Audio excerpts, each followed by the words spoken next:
Up next on Bayou Time, former Terrebonne Parish President Barry Bonvillain will be joining us because he is currently a candidate for Terrebonne Parish President. So we look forward to an interview with Barry Bonvillain. Up next, that and more on Bayou Time.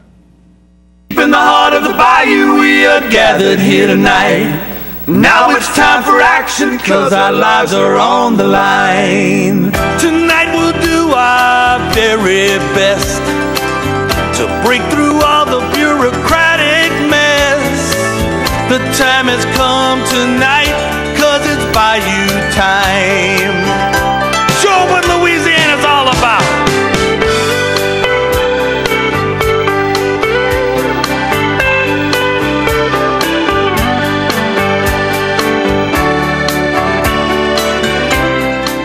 This Bayou Time is hosted by local attorney Jimmy Dagate. We are Tiger Cubs 332 from Lockport, and welcome to Bayou Time.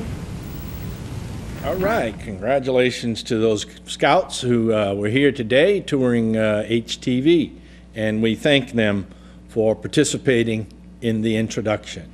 All right, as we indicated, former parish president of Terrebonne Parish, Barry Bonvillain, is now a candidate for the upcoming October 22nd election for president of Terrebonne Parish, and we're going to have Barry join us on the desk in a little while, in fact, right after today's news, and we'll just try to talk to him and see what his platform is and maybe get Barry's vision of the future of Terrebonne Parish. But right now, let's take a look at today's news.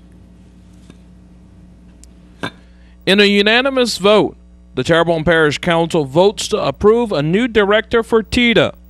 Mississippi native Steve Vassallo was selected earlier this year to replace Mike Ferdinand, who was fired in December.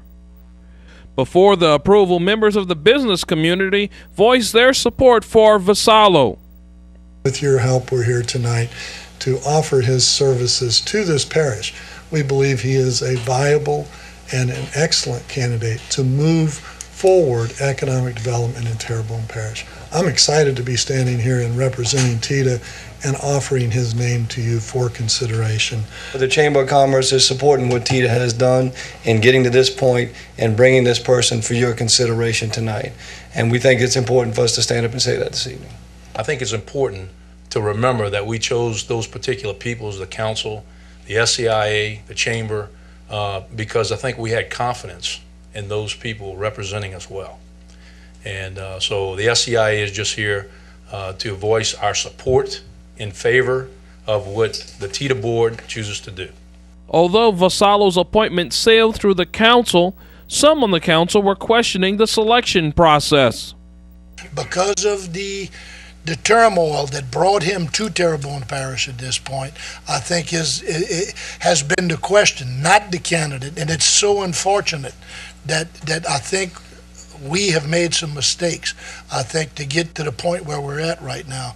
I will also support the gentleman on the basis that we will be giving him an opportunity to prove himself to the TEDA board, to this council, and to this entire parish of Terrebonne, who is funded by tax dollars from Terrebonne Parish.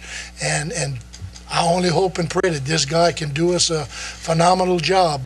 In more news, an Assumption Parish judge sentences a former Assumption Parish deputy to 10 years for several hundred charges after pleading guilty to the charges earlier this year.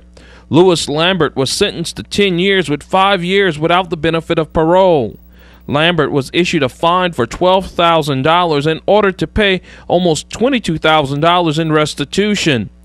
Lambert was accused of mishandling drug case evidence during his 7-year tenure in the Assumption Parish Sheriff's Office.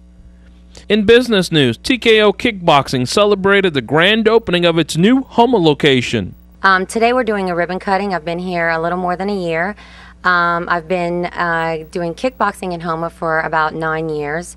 At this new location on Bayou Gardens Boulevard, I've been here a year and a little bit.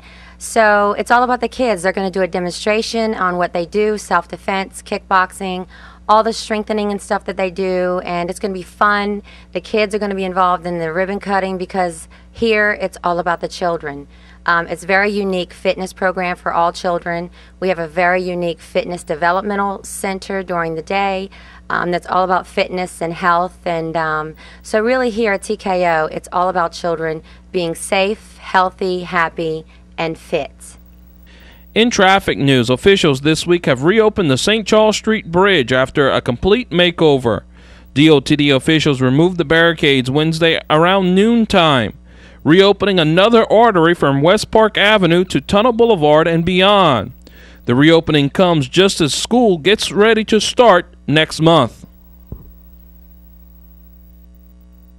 Okay, thank you, Jason Serenier, for that news, and congratulations to Mr. Vasilo for being hired, or at least approved by the council to be hired as the executive director of TEDA to help move this parish forward in economic development. We congratulate him, as well as the TEDA board and the council members, for a unanimous ratification. What we're going to do is we need to take a break. Let me just give you a rundown. We're going to have Barry Bonvillain come up, and since he's a candidate for Terrebonne Parish President, we're going to talk to him, as we have made that offer to other candidates as well. Also, a little later on in the program, we're going to have Barbara Johnson, who's a BISCO leader, and also Margie Scott, a BISCO organizer, and we're going to talk about BISCO organization, an upcoming event, and they'll explain a little bit more about their organization as well. So we're going to do that. In between, we should have a lot of time for your phone calls, so let's take a break, and when we come back, candidate for Terrebonne Parish President, Barry Bonvillain.